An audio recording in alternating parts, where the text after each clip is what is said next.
من الشيطان الرجيم. بسم الله الرحمن الرحيم. من حمده ونفخه ونفسه. الله أكبر كبيرا الحمد لله كثيرا سبحان الله بكرة وأصيلا. اللهم صل على محمد وعلى آل محمد كما صليت على إبراهيم وعلى آل إبراهيم إنك حميد مجيد. اللهم بارك على محمد وعلى آل محمد كما باركت على إبراهيم وعلى آل إبراهيم إنك حميد مجيد. اللهم انزله المقعد المقرب عندك يوم القيامة. بسم الله الرحمن الرحيم. منګه ابل ورځ باندې په درس کې د بسم الله او د اعوذ بالله پر بارک خبرې وکړي، بیا هم د الحمدلله په بارک خبرې وکړي. وخت ډیر زیات تیر شو. د الحمدلله لپاره به صرف دومره ویو چې الله ډیر نمونه او د رسول الله صلی الله علیه وسلم په حدیث کې ډیر نمونه زیات لري. سبع المثانی ده او د دینه پاتې یوه شفا ده. دا شفا هم داسې ده چې کله پې سړی دمیږي، لکه ابو سعید خدري رضی الله عنه په یو قریه کې د یو سړي یو خان مار چیچلی یا لړم چیچلی و، نو بیا ورپسې یو مزدور راغلی چې څوک نشته دی. هغې قوم د دې خلکو سره ډېر زیات زیاتی کړی او ځکه یې ورته خپل ضیافت او میلمستې هم نه وه ورکړې، ورته ډوډۍ هم وږي وو. نو بیا دوی چې کله دا کار وشو نو هغه وینځې ورته ویل چې موږ ته لاړ شه، زموږ خان چیچلی دی مار. بیا ورسره دوی لاړه او په الحمدلله باندې دم که الله تعالی هغه جوړ کړ. بیا دوی 10 بزې یا ګډې ترې واخیستلې او هغه په دې لاره باندې را روانې کړې. د نورو سره مسلات وکړه چې عمره بیا نه خورو تر څو رسول الله صلی الله علیه وسلم ته ونه ویو. کله چې رسول الله صلی الله علیه وسلم ته راورسېده نو بیا ورته ویل دې دغسې کار کړی دی، د دې قوم نه دا 10 بزې یا ګډې اخیستې د دم په مقابل کې. رسول الله صلی الله علیه وسلم ورته ویل چې په خپله باندې پې تقسیم پې ولګوئ، هر څه تقسیم چې زما کېږي هغه ماته هم خپله برخه راکړئ. د دې نه داسې معلومیږي ځینې علما وایي چې اجرت په دم باندې روا دی، ځکه دا دم باندې هغه شوی او بیا هغه میلمستې چې نه وکړې هغه هم ضیافت. الله جل جلاله رسول صلی الله علیه وسلم د ضیافت یا میلمستې په هکله باندې وایي کوم قوم که درنه میلمستې نه کوله او درته نه کوله او اضطراب حالت کې کېدلی شي چې په زور یې ته هم وخوري او هر باغ ته چې لاړ شي که میوه ورکړي و هغه هم وخوري، خو تر دومره اندازې پورې وخوري چې ته پرې موړ شي، نه دا چې په جیبونو کې راوړي او نه دا چې شاته یې راواچي. په هر صورت باندې دا د الحمدلله وه. راځو دې ته چې الحمدلله کوم شرافت او عزت چې الحمدلله لري، رسول صلی الله علیه وسلم فرمایي دا نه په تورات کې راغلی ده او نه په زبور کې راغلی ده او نه په انجیل کې راغلی ده او دا سبع المثانی نه په نور قرآن کې راغلی ده. صرف ما دپاره د الحمدلله سبع المثانی یا 7 ثناګانې او سورة الاعظم دا ما دپاره صرف راغلي اختصاص شوي دي. رښتیا هم د دې صورت دپاره اوس په هر مانځه کې ویل او د الله جل جلاله دربار ته عریضه کول هغه باید په همدغسې القابو او الفاظو باندې وشي او په همدغسې خبرو وشي کوم چې په الحمدلله کې دي. نوره ټوله معنا هم کړې وه، صرف دلته پاتې و چې امین. رسول صلی الله علیه وسلم ماته یو امین پاتې دی. امین راته راکړ شوی دی، زما امین په مانځه کې او امین په دعا کې. نورو قومونو ته دا نه ورکول شوی، صرف یو موسی کلیم الله ته ورکول شوی چې د هغې یو آیات د یونس د صورت اتاتیوم نهاتیوم آیات دی چې هغې دعا کوله او رور هارون علیه السلام ورباندې امین ویو. نو دا امین وی صرف هغه ته ورکول شوی او ما ته راکول شوی، ما ته په مانځه کې او په دعا دواړو کې راکول شوی. که یو سړی ناست وي او دعا کوي او بل ورته امین کوي، د دې معنا دا ده چې د دې دعا هم عین دعا ده لکه څنګه چې هغه بل سړی وایي، لکه څنګه چې امام وایي نو داسې ورته داسې امین کولی شي. علما په دې باندې استدلال کوي د دې آیات باندې د یونس علیه السلام په دې صورت کې چې دی وقال موسی ربنا انك آتيت فرعون ملأه زینة واموالا في الحیاة الدنیا ربنا ليضلوا عن سبیلک الآیه تر اخره پورې 2 آیات بیا کولی شي چې ویل ولې په تفسیرونو کې اتاتیه او نهاتیه. د دې آیات معنا دا ده چې هغې دعا کوله او ده پې امین ویو. نو علما په دې باندې دلیل نیسي د دې لپاره چې کله سړی الحمدلله وی امام نو نور خلک دې چوپ ودرېږي او امین دې ورباندې ووایي، ځکه د هغو الحمدلله دعا ده او دعا چې ده دی چې ورباندې امین ووایي لکه عینا هغو چې الحمدلله ویلي. دا یو سوال دی. دویم سوال دا دی چې ځینې علما داسې وایي چې الحمدلله په مانځه کې واجب ده او ابي هريره رضی الله عنه فرمایي که څوک الحمدلله ونی خداجن مونځ خداج کېږي، یعنی مونځ پوره او کامل نه وي، یعنی نقصان پکې رسېږي. بیا ابو هريره رضی الله عنه ته چا وویل چې خانو څنګه چلو کو همې زه یم همې امام ویل په نفس کې ووایي، خپل ځان سره یې ووایي. او امام صاحب ابو حنیفه په یو حدیث باندې دلیل نیسي چې هغه هم د ابي هريره رضی الله عنه نه روایت شوی دی. مسلم، ابن ماجه او ترمذي او ابي داود دا روایت کړی دی. هغې داسې ویلي دي چې کله چې امام قرأت لولي نو عن رسول الله صلی الله علیه وسلم من كان اماما فقراءة الامام له قراءة. کوم یو چې مقتدي وي که امام قرأت وایي د ده دپاره قرأت دی، او که بیا فرضاً دی هم قرأت وایي او هغه هم قرأت وایي، نو حنفیان ورته جواب وایي چې ولې کور کې نه وایه، په خپله باندې ووایه، ځکه بیا ته یو دام یو بله دا وایي چې د قرآن عظیم الشان کې داسې دي چې کله الحمدلله یا قرآن اورئ انصتو فاستمعوا، چوپ شئ او ورته غوږ کېږئ. نو ځکه وایي چې په دې کې د قرآن حکم هم همدغسې دی، او د موسی کلیم الله دعا هم همداسې ده، او رسول الله صلی الله علیه وسلم هم همدغسې وایي چې هره دعا کې امین ویل دا ماته راکول شوی، نور قومونو او نور خلکو ته نه دی ورکول شوی. نو الحمدلله دعا ده، او کله چې دعا ویل کېږي نو امین دې وایي. د امین بالجهر او د امین بالخفیه علما په دې باندې وایي چې چېرته امین د امام نه غلط ایر شو چې په زور یې نه وایي نو مقتدین دې امین وایي، او که چېرته داسې وي چې امام ته په خپله باندې وریاد دود بنفسه وایي. هو یو ځینې علما داسې وایي که چېرته جومات وړوکی وي چغې دې نه وایي، او که چېرته جومات غټ وي په زوره دې ووایي، ځکه دا روایت هم شته دی چې د رسول الله صلی الله علیه وسلم په وخت کې به صحابه وایي موږ به دومره اندازې پورې اوچت د امین ویو چې جومات به ټول کړنګار کوو. نو بهتره دا ده چې که ټیټو ویل شي دا بهتري ده او ښه دی. دا د ځینې علماو مذهب دی، او اوزاعي صاحب ډېر لوی عالم دی او ډېر لوی امام دی، او امام صاحب ابو حنیفه د دې طرفدار دی چې دغه الحمدلله دې نه ویل کېږي، او امام صاحب شافعي وایي چې نه مونځ خرابېږي پې باید وي. هغې سره هم ډېر زیات کسان دي، یعنې اکثریت د هغې دی چې باید الحمدلله وي. امام صاحب حنبل هم د همدې طرفدار دی، امام صاحب مالک هم د همدې طرفدار دی، خو ځینې قولونه بیا داسې دي په آخر کې د امام شافعي صاحب چې په خفیه باندې دی ووایي، عین شکل باندې دی. هو دلته درې مذهبه منځته راځي، یو هغه دی چې هغه په جهر باندې الحمدلله وایي، دویم هغه وایي چې کاملا سکوت وکړي، دریم هغه دی چې په هغه رکعتونه چې خفیه وي په هغې کې دې خفیه ووایي الحمدلله، او هغه رکعتونه چې په جهر وي هغې کې دې چوپ پاتې شي. ځینې علما داسې وایي. دا درې مذهبه په دې کې دي، دې باندې هر یو باندې چې عمل وکړي د رسول الله صلی الله علیه وسلم سندونه پکې شته دي، او هر یو باندې عمل وشي هېڅ پروا نه کوي ودي کې ورباندې. خو ځینې علما دا وایي، امام صاحب حنبل دا وایي کله چې داسې وایي امام چې الحمدلله رب العالمین د رسول الله په طریقه دی وایي، دې خالیګاګانو کې دا خپله الحمدلله پوره کړي. دویمه خبره دا ده چې کله الحمدلله ویل کېږي نو یو قسم خاصه توجه دې وکړي دا مقتدي امام ته. خاصه توجه څه معنی؟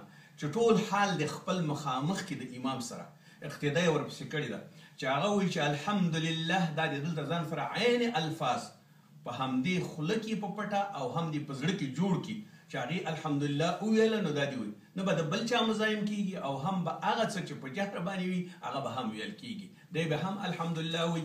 دا یو بهترینه طریقه ده چې مقتدي خاصه توجه الحمدلله ته وکړي، او په خپل زړه او په خوله کې او په خپلو ټولو جوارحو کې هم په خپل ټول ځان کې الحمدلله داسې راولي کټ مټ د امام الحمدلله. دا هم کېدلی شي چې خپل حال داسې برابر کړي، او همدا ښه خبره ده. د امین بالجهر او د امین په خفیه هم اختلاف، دواړو باندې عمل کول هېڅ پروا نه کوي، او الحمدلله هم په همدې ترتیب باندې او په دواړو باندې هېڅ عمل نه کوي. هو ځینې علما لکه امام صاحب ابو حنیفه او اوزاعي دا وایي قرآن عظیم شان داسې وي فقرأوا ما تیسر من القرآن، ووایي څه چې درته د قرآن نه اسان وي. نو الحمدلله نه ده راغلې. هو که الحمدلله وایي نو اوس دوه شیونه موږ لرو په اصولو کې، په اصول فقه کې یو مضمون دی چې هغې کې دوه شیونه لرو، یو د رسول الله صلی الله علیه وسلم حکم دی او یو د الله حکم دی. که چېرته داسې وي چې په سنت د نبي صلی الله علیه وسلم او په آیات دواړو باندې، په کتاب الله او په سنت باندې دواړو باندې عمل کېږي، بهتره خبره دا ده چې په دواړو باندې عمل وکړو، چې هم الحمدلله ویو او هم صورت ویو، دا دواړه. ځکه فقرأوا ما تیسر من القرآن به د قرآن حکم شي، او رسول الله صلی الله علیه وسلم وایي چې لا صلاة الا بفاتحة، مونځ نشته مګر د فاتحة الکتاب باندې دی.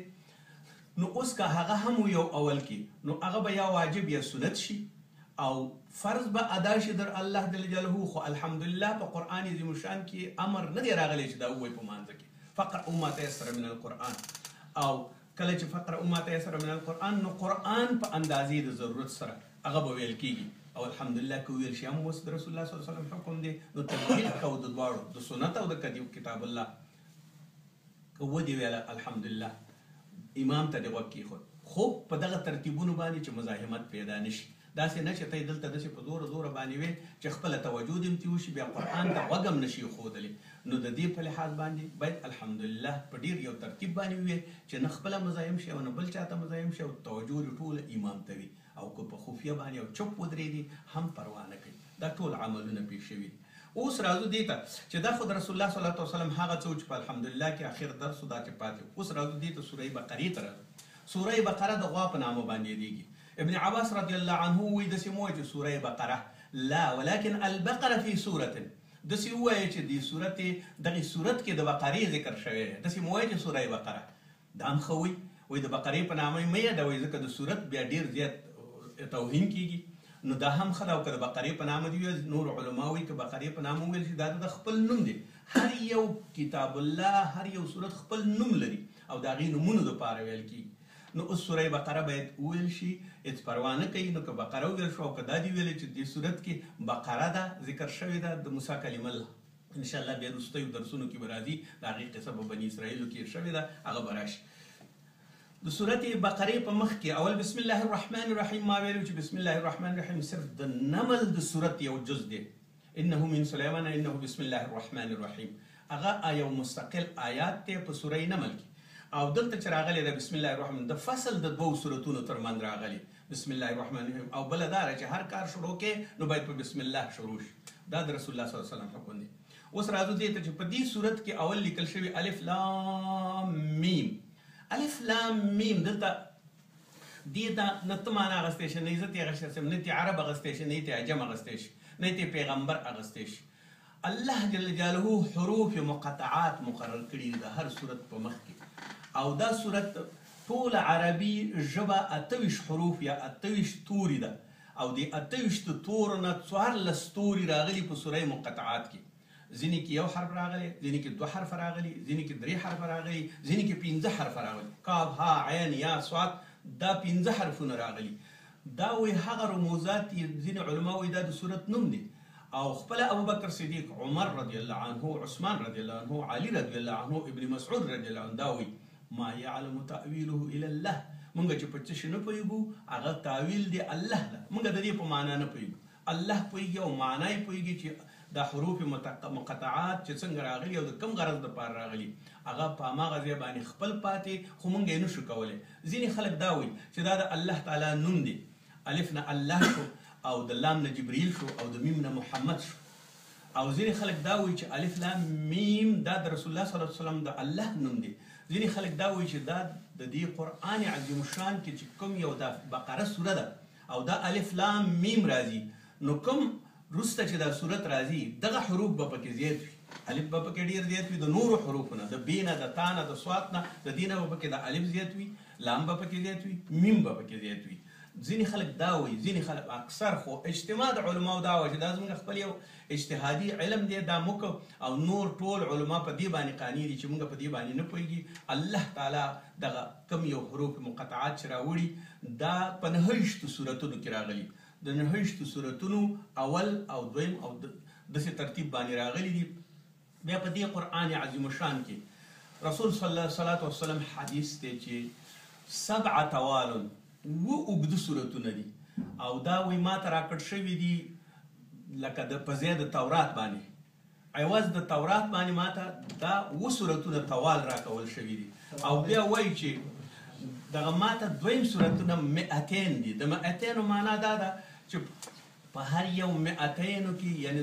200 آیات دي دغه د بقرې صورت د انعام صورت د نساء صورت دا د 200 رکعتونو نه آیاتونو نه اوچت وي نو اوس هغه چې کوم یو د 200 نه ټیټ دي کوم صورتونه هغې ته 200 ویل کېږي 200 آیاته 200 آیات چې کوم یو دي نو هغه وایي چې رسول الله صلی الله علیه وسلم وایي ما ته د انجیل په ځای باندې 200 راکول شوي او نور بیا ورپسې قصار صورتونه دي قصار صورتونه هغې ته وایي چې لنډ صورتونه دي بیا وروسته مسلسل د 2 نه اخواته 200 دي د 200 نه اخواته بیا قصار صورتونه دي بیا دې قصار صورتونو کې رسول الله صلی الله علیه وسلم وایي دا ما ته زبور په ځای باندې راکول شوي یعنی د هغه کتابونو چې اسمان نه راغلي د هغې برکتونه هم ما سره دي او دا ما ته راکول شوي د هغې نه وروسته بیا فصله نور هغه ټول فضایل چې په قرآن کې دي هغې نه کوم صورتونه واړه واړه چې دي او بیا وروسته راځي دغه ټول فضایل ما ته الله جل جلاله راکړي دي دا د سورتونو تقسیم دی چې یو 14 سورتونه دي.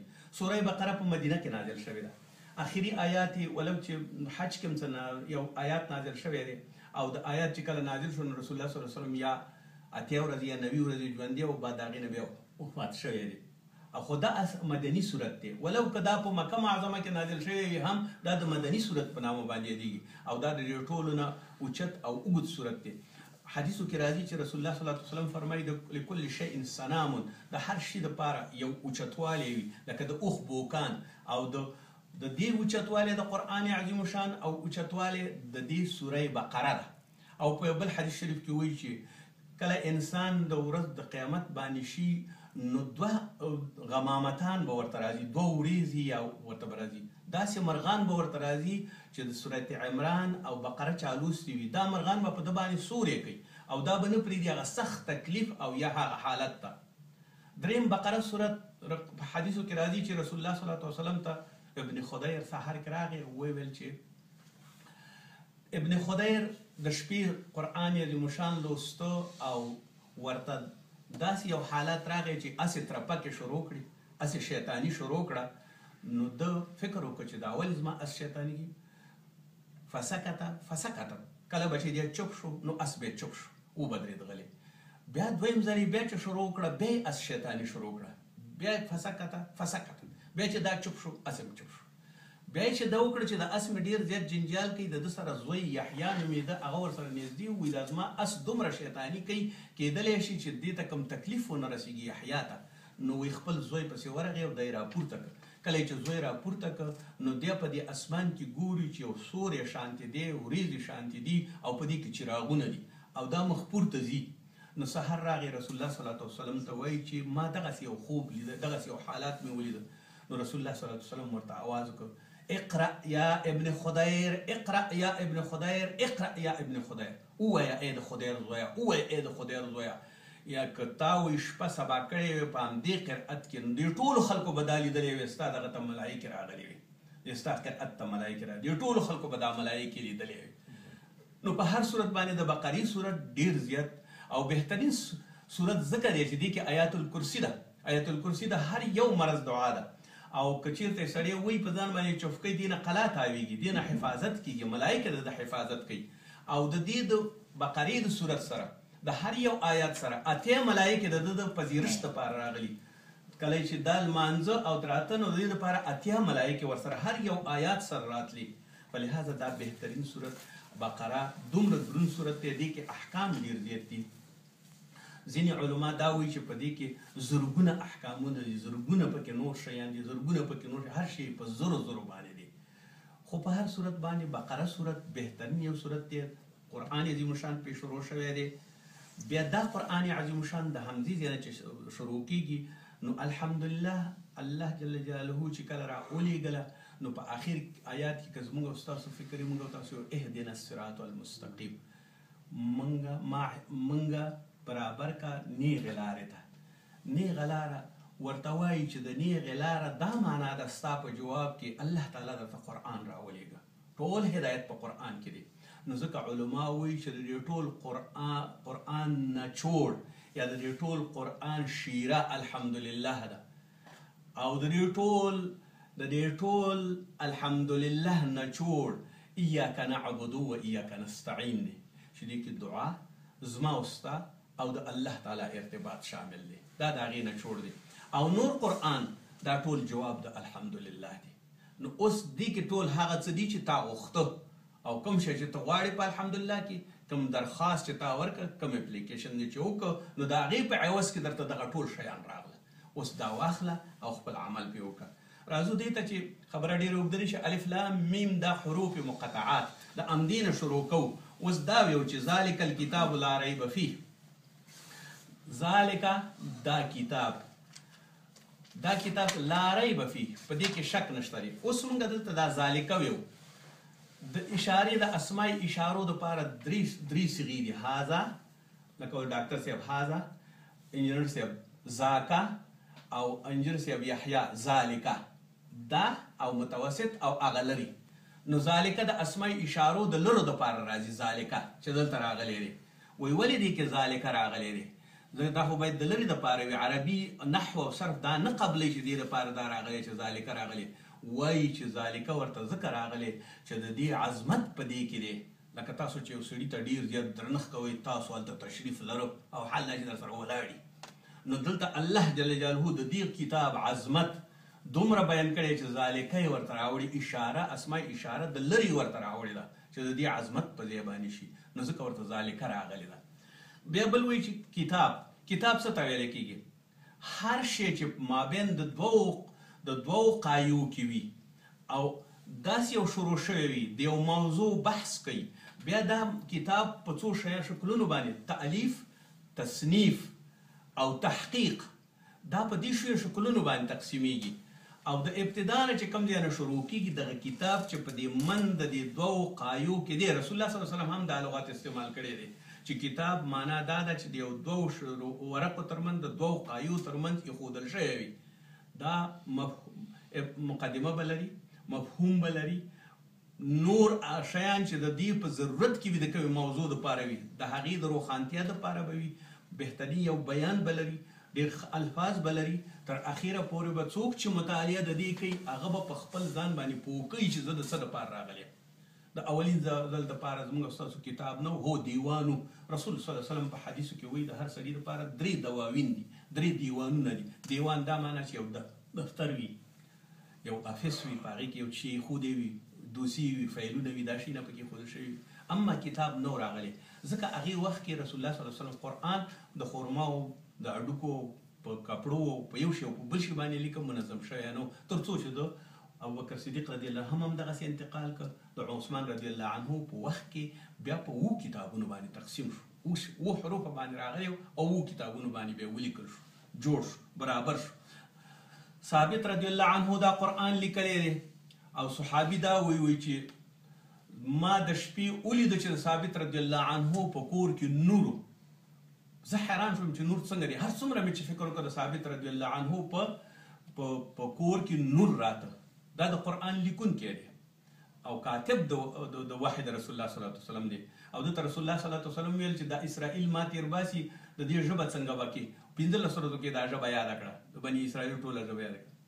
بل زمونږ علما د پاکستان او د افغانستان دا وایي، مولانا صاحب محمد شفیع مفتی اعظم پاکستان دی تفسیر د معارف القرآن هم لیکلی او نور ډېر زیات کتابونه هم لیکلي. دا صاحب دین محمد استاد پروفیسر د دغه د یونیورسټۍ خدای تعالی دې غرق رحمت کې زما استاد هم دی، استاد دین محمد د راډیوګانو د هر چي کې به بحثونه کول، خبرې به کولې، دی دا په پښتو باندې ترجمه کړی دی.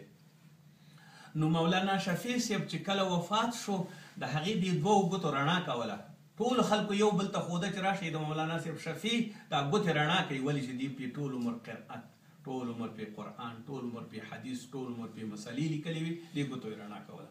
او قرآن هم دغسې حجت دی د هر څه دپاره. لکه تا باندې چې سورې کوي چې دلته راغله چې بقره په خلکو باندې سورې کوي، قرآن کې هم دغومره عزت او شرافت شته دی او همدغومره سړی ساتي د هر څه نه. او قرآن عظیم الشان هغه څه دی چې ستا په پوسته کې ولګېږي او ستا په مغزو کې وي، تا اور نسیږي. ولې دا دې شفاعت کوي، همدا در سره دی، دا دې ملګری. الله تعالی دې زموږ ستاسو ملګری کړي. ذالک الکتاب، دغه کتاب چې دی لا ریب فی، شک په دې کې نشته دی. ولې دلته ویل ذالک الکتاب ویل لا ریب یې ولې ویو؟ د دې لپاره چې ذهنونه هم خلاص شي، چې بل څوک یې نه جوړولی شي. دا یو چیلنج دی نورو خلکو ته، نور خلک نه جوړولی شي او نه یو حرف راوړلی شي، هیڅوک یې هم نشي کولی. ځکه یې ویلي چې لا ریب، دې کې هېڅ شک نشته دی. فیه، په دې قرآن عظیم شان کې هیڅ نشته او هیڅ تکلیف نشته پکې. همیش دپاره تا رسئ، خپل ځان درنه په دې ترتیب باندې قربانئ چې وایه ویل ولا څه دي چې په دنیا کې په کار یې هغه ټول په ما کې شته، رانه یې واخله. لکه یو ډېر لوی سټور ته چې نو څه غواړي هغه ټول شته دی، ستا د ټول احتیاجات رفع کوي. دا ستا د ژوند دپاره د ابتدا د آدم علیه الصلاة والسلام نه د محمد صلی الله علیه وسلم د وخت نه چې نازل شوی تر قیامته پورې ټول هر څه رفع کوي. نو ځکه وایي چې لا ریب فیه، په دې کې او ټولو کفارو دا کار کړي. هدی للمتقین، هدایت دی دپاره د متقینو. ګورئ قرآن عظیم الشان هدایت نه دی د هغه چا دپاره چې هغه تقوا نه لري. که یو سړی تقوا نه لري او شیطاني کوي او غلط کارونه کوي او بیا وایي چې دا د قرآن داسې دی او قرآن داسې دی، هغه دروغ وایي. ولې دروغ وایي چې دلته قرآن کې په خپله ثابت دی هدن للمتقین هدایت د هغه چا لپاره دی چې هغه متقین وي او متقي چې ته چیشته وایي هغه چې د خدای تعالی نه ایریږي هغه چې ټول شیونه د خدای د غرض دپاره کوي رسول الله صلی الله علیه وسلم التقوا هنه تقوا دلته ده او تقوا څه ته وایي هغه باطینی صفت دی یو ظاهري صفت دی کریم پوډر وها ګیره کلوا نکټه چوا دریشیګانې کوه ښایسته ښایسته ګرځېږه دا د ظاهري صورت شو او یو د باطن دی چې تصفیه کېږي او پاکېږي دا تقوا چې ده دا ستا باطن صفا کوي او باطن د روح پورې اړه لري کله چې ته جرم کې نو ستا روح خفه کېږي کله چې ته ښکاره مشهود جرم کې یو سړی په ټوپک ولي نو ستا وجود خفه کېږي هغې ته جزا ورکول کېږي او کله چې ته یو ګناه کې غلا کې زنا کې شراب کې نو ستا روح خفه کېږي تا د تقوا نه وباسي او دې لپاره دا تقوا درته پټ جوړ کړی دی ځکه چې ته پوهېږي او الله دې پوهېږي چې جواب ورته څه ویلی شي خو ظاهري اعمال دې باید د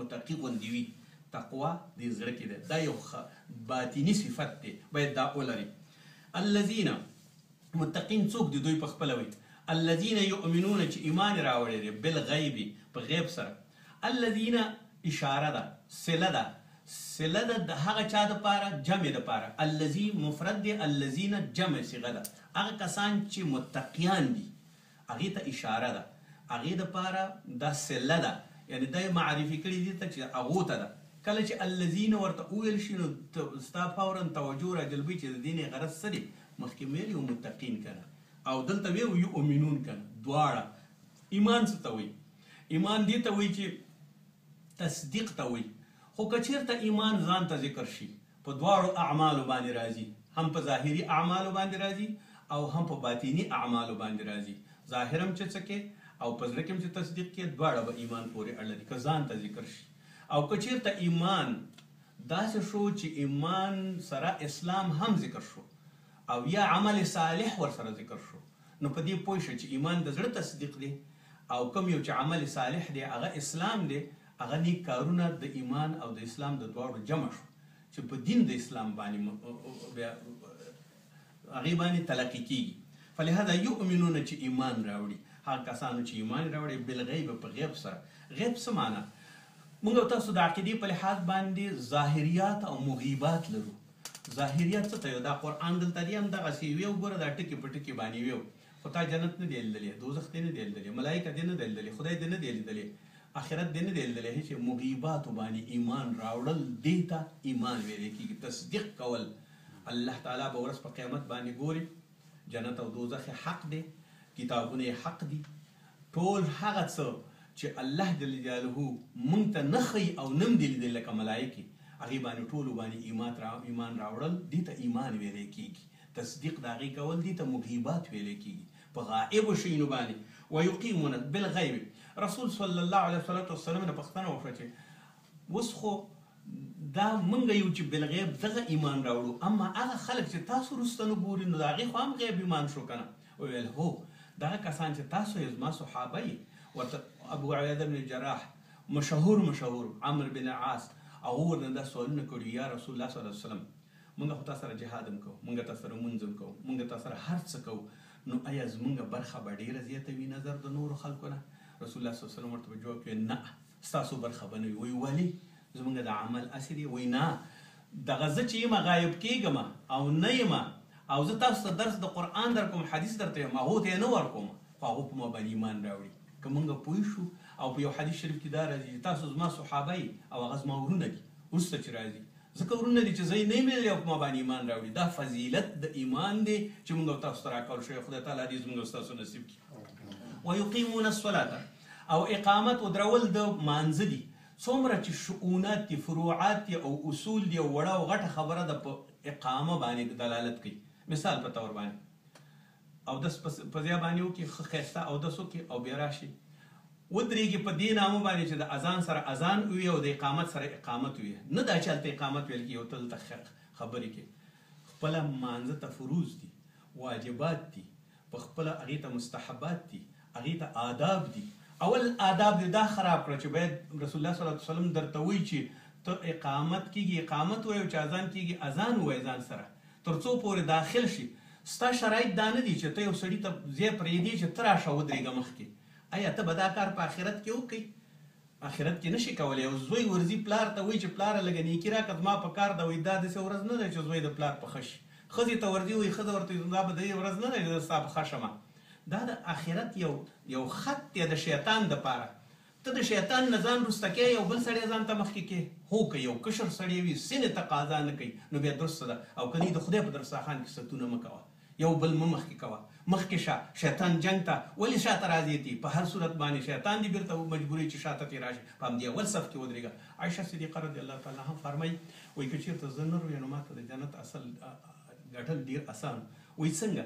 وایي زه به راتلم وختي او په ښي طرف باندې به ودرېدم او په لومړي صف کې به ودرېدم، نو ځکه به ماته جنت ډېر اسان وي. نو جنت په دې باندې ورکول کېږي، بل چاته یې مه بخښه جنت. او مه دا صف د شیطان پرېږده او مه خبرې کوه په دې وخت کې. آداب وساته د دې مانځه، ځکه دې ته خپل آداب دي، دې ته خپل مستحبات دي، دې ته هغه چې کله په جومات په دروازه را داخل شوي معنا دا شوي چې د خدای میلمه او میلمه دې ته وایي چې کوربه ورته څه وایي هماغسې به کوي. میلمه به خپلې خبرې نه کوي، خپل فرمایشات به نه کوي، هغه بهر پاتې شو نو بیا به پاک وځي او پاک به په هر سړی تا ته به وړه خبره ښکاره کېږي، خبره بیا غټه وي، د شریعت د آدابو نه بهر وي. صلات مونځ ته ویل کېږي. ځینې علما دا وایي تسلیه، دا د تسلیې نه اخیستل شوی. یک ستا په طبیعت برابر دي. تسلیه معنا دا ده چې یو لمده چوکه یا لخته، تاسو چې ورته چوکه وایي، لمده لخته وي. دا لخته کږه وي، دا په اور باندې ورو ورو ږدي او په لاسونو باندې داسې داسې کوي او دا سمې مونځ سړی دغسې سموي. او یا دا وایي چې یو سړی سولي یعنې کباب کوي نو همدغسې ستا ګناهونه ټول سوځېږي او کباب کېږي په اور باندې. هو که په ټولو شرایطو یقیمون الصلاة باندې وکړي، په هماغه آدابو دغه باندې وکړي ټول هر څه. ومما رزقناهم، بیا ورته دا شی نه هم وایي او هغه څه چې مونږ رزق ورکړی تاسو ته، ينفقون، تاسو ته نفقه کوئ. علما دا وایي دې کې درې واړه نفقې شاملې دي. زکات فرض دی، واجب صدقات دي او مستحب صدقات دي. یعنی ته زکات او واجب صدقات لکه صدقه فطر او دا نور صدقات عام چې ته چاته خیرات ورکې او زکات فرض دی. دې کې ينفقون کې ټول صدقات او ټول هر څه راځي. ته به یې نفقې د الله دپاره. والذین هغه کسان یؤمنون چې ایمان راوړی بما انزل الیک، کوم چې تا راوړی دی کتاب، یا محمد صلی الله علیه وسلم کاف د مخاطب دپاره دی. تا چې څه راوړی کوم کتاب په دې باندې به ایمان راوړي هغه کسان چې ایمان راوړی په دې باندې. وما انزل من قبلک، او هغه چا چې ایمان راوړی د تا نه مخکې په کتابونو باندې. د دې دوه معناګانې راځي. یو خو دا شو چې موږ په محمد رسول الله صلی الله علیه وسلم په کتاب باندې ایمان راوړی دی. اوس دې کې دلته سوال دا راځي چې مخکې خو که موږ وویو چې هغه کسانو دپاره هم دا سوال دی چې هغوی ایمان راوړی دی په ورځ په کتابونو باندې ایمان راوړی، یهودو نصاراو زبور والا د ټولو کتابونو آسمانیو باندې ایمان راوړی دی. دې کې خو څه شک نشته یو په محمد رسول الله صلی الله علیه وسلم هم ایمان راوړ. دا یو شو. او دویم د ابو سفیان او یا ابو جیل او دې خلکو چې ایمان راوړ د دوی خو مخکې کتاب نو کنه. علما دا وایي چې کوم یو کې اخلاص زیات موجود وي هغې ته به الله تعالی ډېر زیات اجرونه ورکوي. دغه شرک پرېښوده هم اسانه خبره نه ده. خپل مزي چړچي، خپل شرابخوري، زنهکاري، خپل ټول هغه هوا او هوس پرېښودل دا هم ډېر مهم سوال دی. او همداسې رسول الله صلی الله علیه وسلم وایي چې که څوک په ما په کتاب باندې ایمان راوړي او څوک په خپل کتاب باندې ایمان راوړي، دې ته دوه نیکۍ دي، دوه نیکۍ به ورکول کېږي. شرک پرېږدي هم دې ته دوه نیکۍ ورکول کېږي. هغه څوک چې یوه وینده لري او دا خو په صحیح ترتیب باندې وروزي او جوړی کړي او بیا یې ازاده کړي او یا یې په نکاح والي، دې دپاره دوه نیکۍ دي. دریم هغه څوک چې هغه غلام دی، مزدور دی، دکاندار دی یا بل څه دی، هم د خپل بادار خدمت کوي او هغې ته په صداقت باندې خپل خدمت کوي او بیا د الله جل جلاله دپاره خپل حق هم ادا کوي، عبادت هم کوي. دې دپاره هم دوه نیکۍ دي. الله تعالی دې زموږ ستاسو نصیب کړي.